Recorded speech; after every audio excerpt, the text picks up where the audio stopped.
Bonjour à tous, soyez tous les bienvenus, soyez bénis aussi dans votre maison et que la grâce de Dieu soit sur vous et que vous puissiez entrer vraiment dans cette semaine de restitution. Voilà. Alors, lorsqu'on parle de restitution, on entend parler de pillage, on entend parler aussi de vol ou bien de quelque chose qu'on nous a ôté. Et même des fois, ça peut arriver qu'on attend par exemple, une certaine somme et que des fois c'est retenu par une entreprise ou bien une société, encore prêter de l'argent à quelqu'un et des fois la personne ne te remet pas cet argent. Et des fois c'est une forme de pillage et voilà. Alors comment on doit entrer dans ce processus de restitution? Alors on va parler d'un homme qui a marqué sa génération. Mais on va pas lire tous les chapitres, parce que c'est très long. Alors on va aller dans Job 1er, à partir du verset 6. Or, les fils de Dieu vinrent un jour se présenter devant l'Éternel. Et Satan vint aussi au milieu d'eux. L'Éternel dit à Satan, d'où viens-tu? Et Satan répondit à l'Éternel, de parcourir la terre et de m'y promener. L'Éternel dit à Satan, as-tu remarqué mon serviteur Job? Il n'y a personne comme lui sur la terre. C'est un homme intègre et droit, craignant Dieu et se détournant du mal. Et Satan répondit à l'Éternel, est-ce d'une manière désintéressée que Job craint Dieu? Ne l'as-tu pas protégé, lui, sa maison, et tout ce qui est à lui? Tu as béni l'œuvre de ses mains, et ses troupeaux couvrent le pays. Mais étends ta main, touche à tout ce qui lui appartient, et je suis sûr qu'il te maudit en face. L'Éternel dit à Satan, voici, tout ce qui lui appartient, je te le livre. Seulement ne porte pas la main sur lui. Et Satan se retira devant la face de l'Éternel. Et on va aller dans notre chapitre 2, Job 2, à partir du verset 6. L'Éternel dit à Satan, voici, je te le livre, seulement épargne sa vie. Et Satan se retira de devant la face de l'Éternel. Et il frappa Job d'un ulcère malin, depuis la plante du pied jusqu'au sommet de la tête. Et Job prit un tesson pour se gratter et s'assit sous la cendre. Et sa femme lui dit, tu demeures ferme dans ton intégrité, maudit Dieu et meurs. Voilà. Alors ça veut dire que l'Éternel, Satan est venu, il y a eu une conversation entre l'Éternel et Dieu et Satan, deux fois. Alors c'est pour ça que je donné dans ces deux chapitres-là. Et comment nous devons entrer dans ce processus de restauration, de restitution? Tout d'abord, premièrement, on doit être intègre et droit dans son alliance avec Dieu. Parce que si vous regardez, lorsque toutes ces choses-là sont arrivées à Job, sa famille a dit, tu demeures dans ton intégrité, maudit Dieu et meurs. Vous voyez, et des fois, Dieu c'est un Dieu d'alliance. Lorsqu'on a eu la formation avec les pasteurs sur les FM, il a dit que Dieu, l'alliance c'est un principe. Il y a le principe de Dieu, de l'amour, mais il y a un principe de l'alliance. Et Dieu respecte son alliance envers nous. Et que nous, quelqu'un qui est intègre, c'est quelqu'un qui est entier, qui est juste et qui est vertueux. En globalité, c'est quelqu'un de vrai. C'est quelqu'un qui tient sa parole. Et beaucoup d'entre nous, des fois, on ne sommes pas des gens de parole. Même des fois, dans notre service, on dit oui, je veux être dans mon service. On n'est pas fidèle dans notre service. On ne tient pas notre alliance avec le Seigneur. Parce qu'on a dit oui, je veux te servir fidèlement. Oui, je donne mon cœur, ma vie à Dieu. Oui, je veux te servir. Et lorsque un malheur arrive, une situation arrive, nous nous détournons de cette intégrité. Et Job, malgré qu'il a été frappé, il a dit, Dieu a donné, il a repris, que ton nom seul soit béni. Même sa femme, qui s'accote, lui a dit de maudire Dieu. Il a refusé. Et nous, pour être un homme intègre, c'est quelqu'un qui a un caractère, c'est un caractère qu'il a. Il faut on demeure, on marche dans l'intégrité avec Dieu. Et pour que nous puissions rentrer dans ce processus encore, nous devons craindre Dieu. La Bible dit que la crainte de Dieu est le commencement de la sagesse. Et nous devons craindre le Seigneur, oui, dans nos pensées, dans notre manière de nous regarder, premièrement nous. Parce que nous, nous regardons de manière négative. Avant, me regardais négativement, je disais, tout le monde va être devant, moi je serai derrière. J'ai dit, est-ce que je pourrais avoir une femme et me marier? Est-ce que je peux avoir un examen? Est-ce que... Et je me méprisais moi-même. Et ça crée un esprit d'échec dans nos vies. Et il faut qu'on craigne le Seigneur.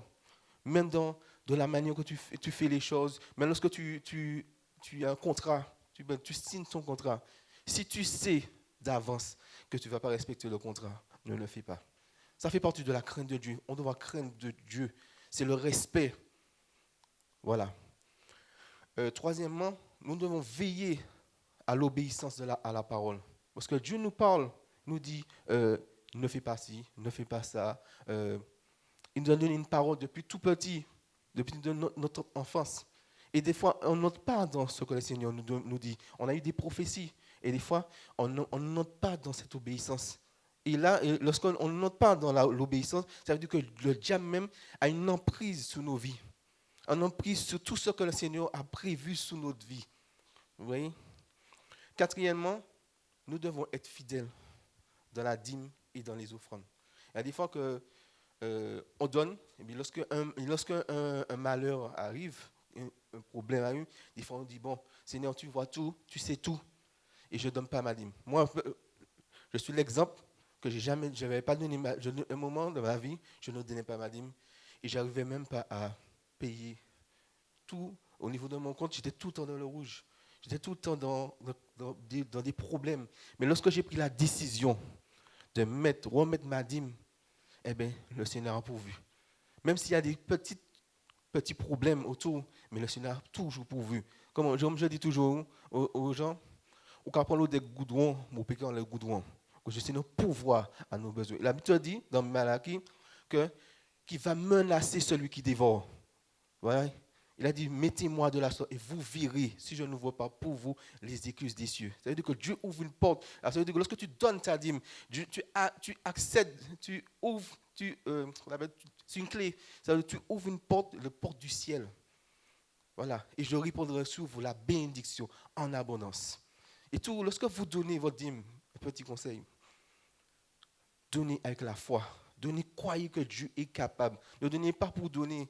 Ouais, parce qu'il faut donner, mais donnez-vous. Croyez. Tu dis, Seigneur, tu as dit, et rappelez à Dieu sa parole.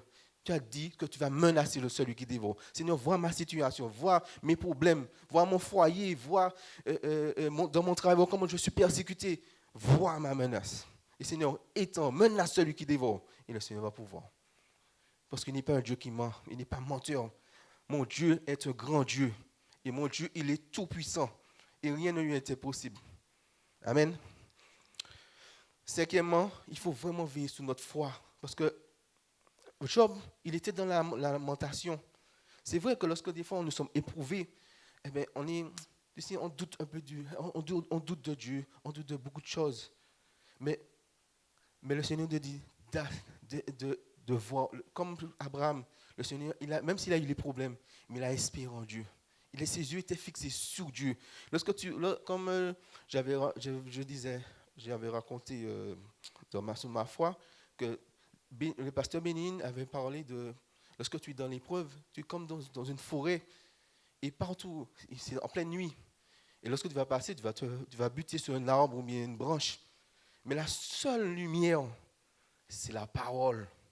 Et une fois que tu vas sortir de ton épreuve et tu vas sortir et que tu as compris, donc quand tu es sorti, eh bien, tu vas voir la lumière. Et c'est pour ça que Job a dit, mes oreilles avaient entendu parler de toi, mais maintenant, mes yeux te voient. Ça veut dire qu'il est entré dans un renouveau. Le Seigneur a renouvelé sa foi. Il a été dans une transformation.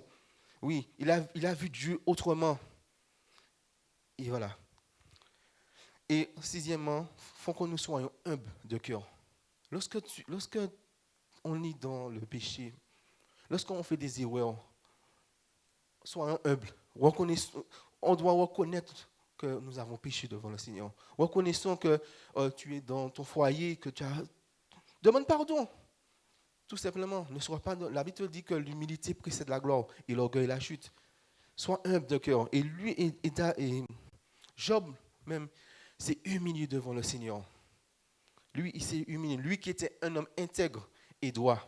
Et lui qui craignait le Seigneur, il s'est humilié à Dieu.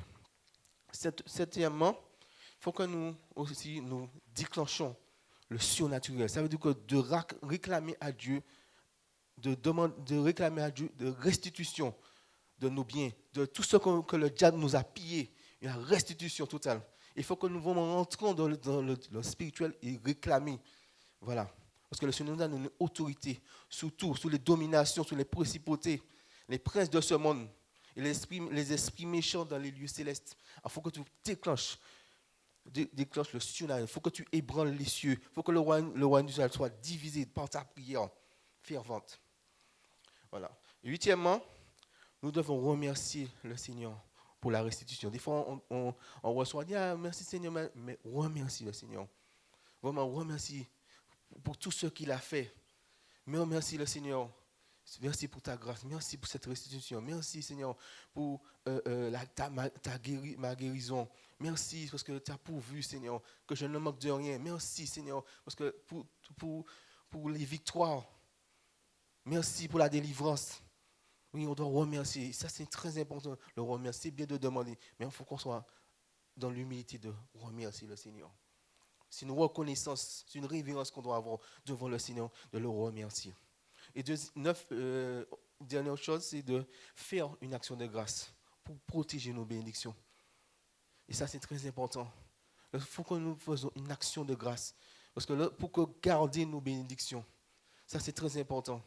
Mais lorsque ma femme et moi, on a fait le renouvellement de vue, on a fait une action de grâce pour remercier le Seigneur. Parce qu'on a souffert. Pendant toutes ces années, on a vécu des choses. Depuis lorsque j'ai connu ma femme, et puis on a pris la décision de faire quelque chose de sérieux, de se fiancer, de se marier. Eh bien, il y a eu des attaques, plein de choses qui nous ont empêchés même d'entrer dans les fiançailles. Lorsque on devait me présenter au père pour annoncer, eh bien, il y avait des problèmes. Même dans tout, il y avait des problèmes. Mais remercie le Seigneur. Et ce renouvellement-là a donné un nouveau souffle au couple. Ce soleil. Voilà, ce soleil. Même si encore il y a des petites choses, mais le renouvellement, c'est très important. C'est pour ça que le Seigneur dit, soyez transformés par le renouvellement de l'intelligence. Voilà. Alors maintenant, voici tous ces quelques mots. En tout cas, rentrez dans cette semaine de restitution. Demandez, levez-vous dans la prière. Même si la prière manque, rentrez dans le jeûne. Oui, intercédez. Si vous manquez de force, demandez à quelqu'un autour de vous de prier pour que vous puissiez entrer dans cette restitution. Ça fait trop longtemps que le diable nous a pillés. Trop longtemps. Maintenant, il faut qu'on demande restitution. OK? Alors, soyez tous bénis là où vous êtes. Et on va se lever devant la face du Seigneur. Et on va s'humilier devant le Seigneur tout d'abord. Parce qu'on a fait beaucoup de choses, mais on ne s'humilie pas assis devant le Seigneur. Dieu fait grâce aux hommes, mais résiste aux orgueilleux. Sois humble de cœur. L'humilité précède la gloire, mais l'orgueil, la chute. Sois humble devant le Seigneur. Sois vrai devant le Seigneur. Dieu aime les gens vrais. Dis au Seigneur, je reconnais que j'ai péché devant toi. Oui, je reconnais que j'ai fait ça. Il sait. La Bible dit que depuis que tu ouvres la bouche, il sait. Alors ne sois pas hypocrite devant le Seigneur. Ne soyons pas hypocrites. Ne soyons vrais. Dieu aime les gens vrais. Oui, il va faire. Quel que soit ton état, quelle que soit ta situation, mais Dieu va faire. Dieu a une destinée pour ta vie. Oui. Il y a une bénédiction pour ta vie. Il y a quelque chose de grand que Dieu a prévu pour toi. Mais entre dans cette restitution, entre dans cette prière de restitution, et un cœur sincère, un cœur vrai. Oui. Voilà. Et on va prier, on va s'humilier devant le Seigneur. Père, au nom de Jésus-Christ, ton Fils, nous te demandons pardon, Seigneur, pour tout orgueil, Seigneur. toute, Seigneur, forme d'animosité, Seigneur, de jalousie, de querelle, Seigneur. Nous nous humilions devant toi, Seigneur. Toutes les fois, Seigneur, nous avons donné accès au diable dans nos vies, Seigneur Jésus. Nous te demandons pardon, Seigneur. Oui, nous sommes désolés, Seigneur, que nous avons, Seigneur, de tous ces péchés, Seigneur. De nous laver, Seigneur. De nous purifier, Seigneur, de tous nos péchés, Seigneur. Pardonne-nous, Seigneur. Pardonne nos familles. Pardonne nos enfants, Seigneur, de tous leurs péchés, Seigneur. Pardonne, Seigneur, la Martinique. Pardonne, Seigneur, le monde entier, Seigneur, de tous les péchés, Seigneur. Oui, Seigneur, volontaire et involontaire, Seigneur. Lave-nous de ton sang, oui, de la tête jusqu'aux pieds, Seigneur. Oui, et Seigneur, dès maintenant, Seigneur, et je proclame sur ton peuple, Seigneur, une restitution totale, Seigneur. Oui, au niveau de la santé, Seigneur, une restitution totale, Seigneur. Oui, psychiquement, moralement, spirituellement, Seigneur. Restitution, Seigneur. Au niveau des corps, Seigneur, de la santé, Seigneur. Oui, Seigneur. Tout ce que le diable les a pillés, Seigneur. Restitution, Seigneur, dans les finances, Seigneur. Restitution dans tous les domaines de leur vie, Seigneur. Oui, Seigneur. Et que ta gloire puisse descendre, Seigneur, dans leur vie, Seigneur. Oui, Seigneur. Ta gloire, Seigneur. Toi, Seigneur, qui appelles les choses qui ne sont point comme si elles étaient, Seigneur. Oui, oui, tu es le grand je suis, Seigneur. Oui, Seigneur. Tu as dit que ta parole, tu envoies ta parole et tu les guéris, Seigneur.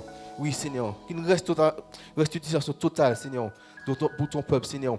Pour la Martinique, pour la Caraïbe, Seigneur. Pour tous les CRC, Seigneur, les CRC internationales, restitution totale, au nom tout-puissant de Jésus-Christ. Je proclame toutes ces choses dans leur vie, Seigneur. Oui, Seigneur, je les proclame, Seigneur. Tout ce que vous demandez au nom de Jésus, je vous l'accorderai. Je le proclame dans le nom tout-puissant de Jésus-Christ Nazareth. Et que le diable puisse plus avoir d'accès, Seigneur, sur nos vies, au nom tout-puissant de Jésus-Christ de Nazareth. Je te bénis, je t'exalte, Seigneur, et que tu bénis chaque foyer, que tu bénis chaque maison, Seigneur, que tu bénis la Martinique, Seigneur, oui, que tu bénis chaque coin et recoin de la Martinique, que tu bénis, Seigneur, la Caraïbe, Seigneur, que, Seigneur, qu'une atmosphère de gloire soit autour de la Martinique, Seigneur, oui, Seigneur, ta gloire, Seigneur. Ta gloire, Seigneur, dans ce lieu. Ta gloire, Seigneur, Esprit de gloire, Esprit de Dieu, descend dans ce lieu. Descend sur chaque maison, sur chaque foyer, Seigneur. Là, Seigneur, il y a des problèmes, il y a des situations difficiles, Seigneur. Que ta gloire puisse descendre, Seigneur. Qu'une restitution totale se fasse dans le nom tout-puissant de Jésus de Nazareth. Et que, Seigneur, je veux voir ta gloire, Seigneur, dans leur vie. Je veux t'avoir, Seigneur, la joie, Seigneur, dans leur cœur, Seigneur. Oui, que il dit, Seigneur, oui. J'avais entendu parler de toi, mais maintenant mes yeux te voient. Oui, qui dit, Seigneur, oui, je te suivrai, Seigneur. Oui, je te donne gloire, toute puissance, Seigneur. Oui, rien n'est impossible à toi, rien n'est incomparable, Seigneur. Oui, tu es le Dieu tout-puissant. Tu es l'alpha, tu es l'oméga, tu es le commencement et tu es la fin. Rien ne t'est impossible, Seigneur. Et nous nous humilions à toi. Nous nous soumettons à ta souveraineté. Et oui, à ta gloire, Seigneur Jésus. Oui, que toute ta gloire te revienne. Dans le nom du puissant de Jésus-Christ de Nazareth. Amen.